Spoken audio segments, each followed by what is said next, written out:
Students, मैं doctor Alka पारी, associate professor home science, government girls college Sikandra. छात्राओं, हम लोग वूल पढ़ रहे थे, ऊन का रेशा, और ऊन के रेशे के में हम मैन्युफैक्चरिंग ऑफ वूल यानी कि ऊन का निर्माण पढ़ रहे थे। और इसके अंदर हमने अभी तक जो स्टेप्स पढ़े उनको मैं एक बार शॉर्ट में आपको बता देती हूँ। सबसे पहला था शेयरिंग ऑफ शीप यानी कि भेड़ों से ऊन काटकर एकत्रित करना। दूसरा प्रोसेस था छटाई और श्रेणीकरण। तीसरा सफाई एवं धुलाई यानी क्लीनिंग एंड स्कोरिंग, जिसमें साबुन के घोल के द्वारा, वाष्पित घोलक के द्वारा और कार्बोनाइजिंग के द्वारा हम जो वूल है उसको क्लीन करते हैं। और अगली प्रक्रिया होती है सुखाना यानी कि ड्राइंग। ड्राइंग के बाद में जो रेशा है वो उसमें रूखापन आ जाता है और कुछ जो रेशे हैं वो थोड़े से कड़े हो जाते हैं। तो आगे की प्रक्रिया होती है तेल लगाना यानी कि ऑयलिंग। और इसके लिए वूल के रेशे के ऊपर जैतून का तेल, ग्लिसरीन का तेल लगा करके और 2 सप्ताह तक के लिए छोड़ दिया जाता है। इससे रेशे नरम और चिकने हो जाते हैं। बच्चों, छठी प्रक्रिया होती है मिश्रित करना यानी कि ब्लेंडिंग। इस प्रक्रिया के द्वारा विभिन्न किस्म के ऊनी रेशों को मिश्रित किया जाता है। और मिश्रित करने का कारण यह होता है कि ऊन की मजबूती को बढ़ाया जा सके। दूसरा, इसकी कीमत को घटाकर सर्वसाधारण के लिए सुलभ बनाया जा सके, क्योंकि उत्तम कोटि के ऊन बहुमूल्य होते हैं और इससे जो वस्त्र बनते हैं वे भी बहुमूल्य होते हैं और इसीलिए ये सर्वसाधारण की पहुंच से दूर होते हैं। इसलिए ब्लेंडिंग यानी मिश्रित करना पड़ता है। मिश्रित करना यानी कि इसमें दूसरे रेशों को मिलाया जाता है। इससे इनकी मजबूती भी बढ़ जाती है और ये सर्वसाधारण के लिए उपलब्ध भी हो जाते हैं। इसके बाद अगली प्रक्रिया होती है कार्डिंग।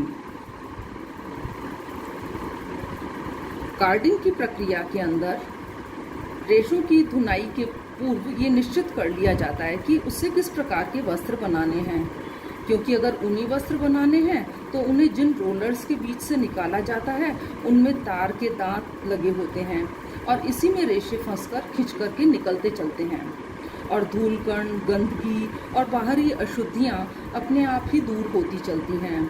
और जो रेशे होते हैं वो भी आंशिक रूप से समानांतर हो जाते हैं।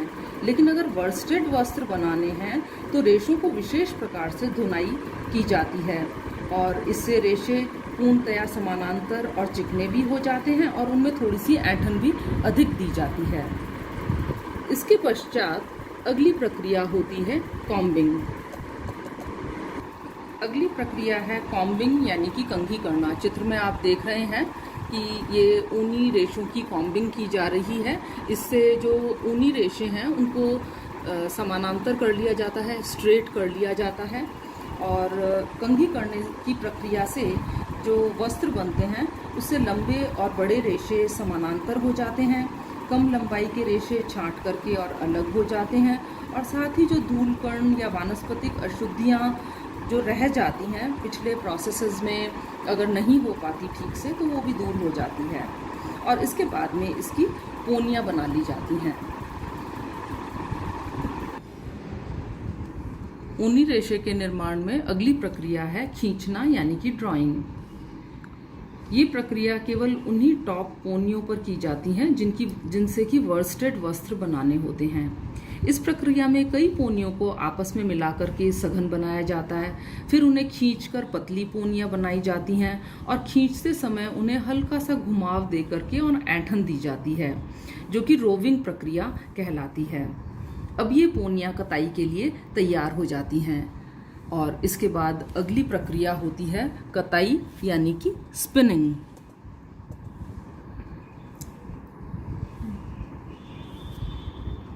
स्पिनिंग प्रक्रिया के अंदर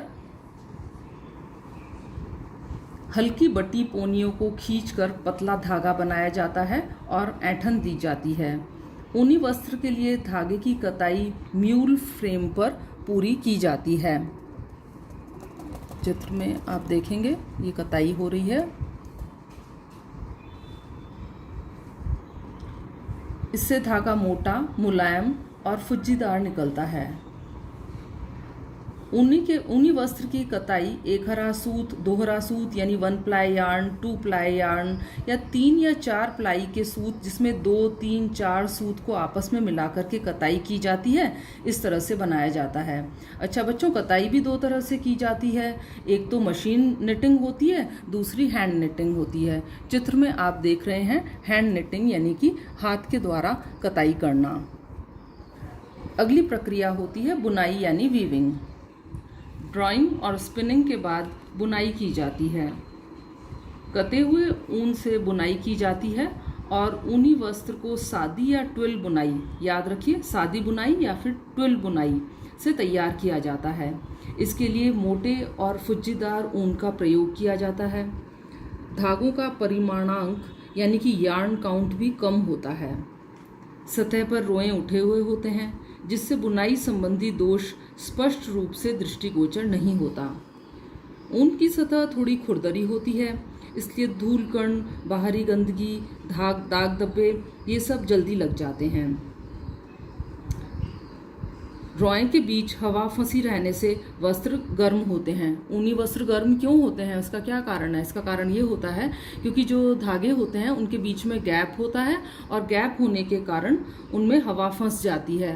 हवा आर पार नहीं हो पाती और जो शरीर के संपर्क में हवा रहती है वो बॉडी के टेम्परेचर के कारण गर्म होती है और इसीलिए हम सर्दियों में जब ऊनी वस्त्र पहनते हैं तो हमें गर्मी का एहसास होता है, अर्थात सर्दी नहीं लगती है। इससे पुलोवर, स्कर्ट, जैकेट, स्वेटर, कंबल आदि बनाए जाते हैं और जो इनकी कीमत होती है ये भी कम होती है। लेकिन जो वर्स्टेड वस्त्र होते हैं उनमें ट्विल वीव का प्रयोग किया जाता है और जो ट्विल वीव होती है इसकी बुनाई सघन होती है। इनसे आकर्षक डिज़ाइन भी बनाए जा सकते हैं। इनके धागे थोड़े पतले, चिकने, महीन, गोलाकार और कड़े होते हैं। इन धागों का परिमाणांक यानी कि यार्न काउंट भी अधिक होता है। ट्विल बुनाई और सतह चिकनी होने के कारण बुनाई और रचना संबंधी दोष स्पष्ट रूप से दृष्टिगोचर होते हैं। लेकिन ये वस्त्र जल्दी गंदे नहीं होते। इनमें शिकन प्रतिरोधक क्षमता भी अधिक होती है और ये मजबूत और टिकाऊ होते हैं और इनसे coat, overcoat, shirting, suiting, jacket आदि बनाए जाते हैं।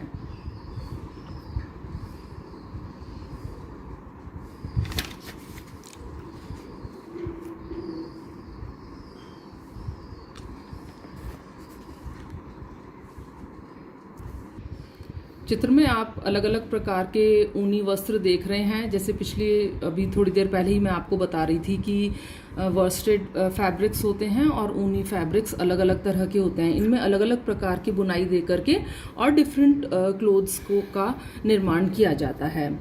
अगली प्रक्रिया होती है भराई यानी कि फुलिंग। वस्त्र जब बनकर तैयार हो जाता है तो इसकी भराई की जाती है और भराई से इनकी रचना सघन हो जाती है, वस्त्र आकर्षक दिखते हैं और भराई के लिए तैयार वस्त्रों को साबुन युक्त गर्म पानी में दबा दबा कर घुमाया जाता है, जिससे कि रेशों में आपस की दूरी कुछ कम हो जाती है और ये आपस में फंसकर एक दूसरे से सट जाते हैं। साथ ही वस्त्र को जितना सिकुड़ना होता है वह सिकुड़ भी जाता है और इस प्रकार नमी, गर्मी और दबाव का हल्का सा प्रभाव डालकर ठंडे पानी से धोने की प्रक्रिया से फुलिंग की जाती है। अगली प्रक्रिया है ब्लीचिंग और रंगाई। ऊनी वस्त्रों की धुलाई के बाद उनका पीलापन दूर करने के लिए और सफ़ेदी लाने के लिए ब्लीच किया जाता है। जैसे पहले भी अपन ने क्लासेस में पढ़ा था, तो हाइड्रोजन परऑक्साइड इसके लिए उत्तम है। तीव्र विरंजक के प्रभाव से ऊनी रेशे कमज़ोर और निर्बल हो जाते हैं और इनका रंग पक्का हो जाता है और पूरे धागे में समान रूप से चढ़ता है। कई बार वैट रंग, इंडिगो और क्रीम कलर ये भी किए जाते हैं। आप चित्र में डाइंग देख रहे हैं, ऊनी रेशों को अलग अलग रंगों से डाई किया जाता है यानी कि रंगा जाता है। और अंतिम है परिसज्जा एवं परिष्कृति यानी फिनिशेस। ऊनी वस्त्रों को सुंदर, आकर्षक, सौंदर्यमय और दोषमुक्त बनाने के लिए उनमें विभिन्न प्रकार की परिसज्जाएं दी जाती हैं और ये अंतिम प्रक्रिया है जो कि ऊनी वस्त्र के निर्माण में प्रयुक्त की जाती है। इसके अंतर्गत निकले हुए रेशों और गांठों को काटा जाता है, सतह को चिकना बना दिया जाता है और इसके लिए भाप देना, झुलसाना जैसी प्रक्रियाएं की जाती हैं। वस्त्रों को शिकन प्रतिरोधी बनाने के लिए रेशे पर उपस्थित शल्कों को हटाने की परिसज्जा दी जाती है। इस प्रक्रिया में पैपेन नामक एंजाइम की प्रक्रिया करवाई जाती है। तो स्टूडेंट्स, ये थी वूल प्रोसेसिंग स्टेप्स, यानी कि ऊन के उत्पादन में कौन कौन से चरण हैं ये हमने करे। एक बार शॉर्ट में हम इनको कर लेते हैं। पहली प्रक्रिया थी भेड़ों से ऊन को काट करके अलग करना, जिसे कि शेयरिंग ऑफ शीप कहते हैं।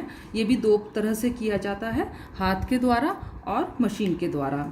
दूसरा था छटाई और श्रेणीकरण, यानी कि सॉर्टिंग एंड ग्रेडिंग। और इसके बाद में था सफाई एवं धुलाई, ये सॉर्टिंग हो गई, है ना। इसके बाद में था सफाई और धुलाई, और इसमें भी 3 प्रक्रियाएं होती हैं, साबुन का घोल, वाष्पित घोलक और कार्बोनाइजिंग के द्वारा। इसके बाद चौथी प्रक्रिया थी सुखाना, 5वीं में तेल लगाना, 6ठी में मिश्रित करना, जिसमें हम दूसरे रेशों को ऊन के रेशे के साथ मिलाते हैं। 7वीं थी धुनाई, यानी कि कार्डिंग। 8वीं कंघी करना, यानी कि कॉम्बिंग, जिससे कि जो भी रेशे हैं ये समानांतर हो जाते हैं और छोटे रेशे अलग हो जाते हैं। उसके बाद 9वीं प्रक्रिया थी खींचना, यानी कि ड्राइंग। 10वीं कताई करना, यानी कि स्पिनिंग। इसे भी हाथ के द्वारा और मशीन के द्वारा दोनों तरह से किया जाता है, और इससे 1 प्लाई यार्न भी बनाए जा सकते हैं, 2 प्लाई यार्न भी बनाए जाते हैं। अलग अलग प्रकार से स्पिनिंग की जाती है। उसके बाद आती है बुनाई, यानी कि वीविंग। उसके बाद भराई, यानी फुलिंग। और 13वीं है और 14वीं है ब्लीचिंग एंड डाइंग, ब्लीचिंग और रंगाई। ऊन के वस्त्र को सुंदर दिखने के लिए रंगा जाता है। और अंतिम है परिसज्जा एवं परिष्कृति, यानी कि फिनिशेस।